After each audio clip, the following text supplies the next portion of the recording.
যেমন কথা তেমন কাজ।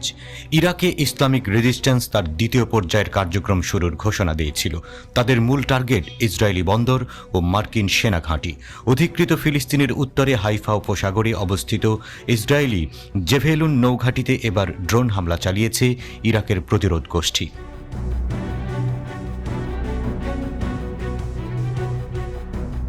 ইরাক, ইয়েমেন এবং লেবাননের প্রতিরোধ যোদ্ধারা অধিকৃত ফিলিস্তিন জুড়ে ইসরায়েলি ঘাঁটি এবং সাইটগুলোকে লক্ষ্য করে অভিযান পরিচালনা করছে। তবে ইরাকি গোষ্ঠীটি ইসরায়েলের বন্দরগুলোতে আক্রমণ করার ক্ষেত্রে সবচেয়ে বেশি এগিয়ে রয়েছে। বেশ কয়েকটি আক্রমণের মাধ্যমে ইরাকি প্রতিরোধ যোদ্ধারা প্রমাণ করেছে ভূমধ্যসাগরের উপকূলে অবস্থিত ইসরায়েলি বন্দরগুলোকে লক্ষ্যবস্তু করার ক্ষমতা তাদের রয়েছে।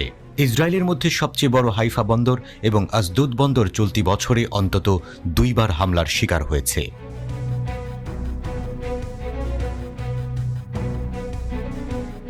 ইরাকের প্রতিরোধ সংগঠনগুলোর জোট পপুলার মোবিলাইজেশন ইউনিট বা হাশদ আল শাবির যোদ্ধারা অঙ্গীকার করেছে মার্কিন সেনাদের ঘাঁটি রয়েছে এবং যেখানে তারা প্রশিক্ষণ দেওয়ার জন্য কথিত ঘাঁটি ঘেরে রয়েছে সেসব জায়গায় তাদের হামলা অব্যাহত থাকবে।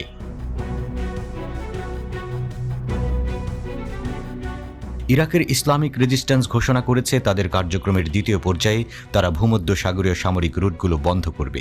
এই পথেই ইসরায়েলি বন্দরে যেতে হয়।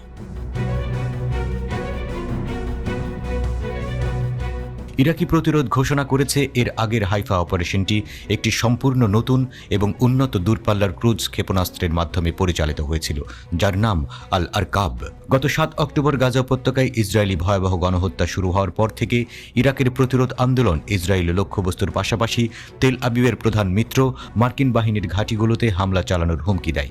তখন থেকে তারা ধারাবাহিকভাবে এ ধরনের হামলা চালিয়ে আসছে।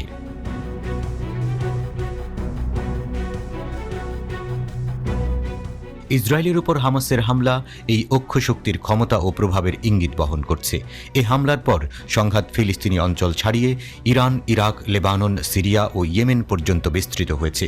পশ্চিমারা তেহরানকে এই নেটওয়ার্কের নাটের গুরু হিসেবে দেখে।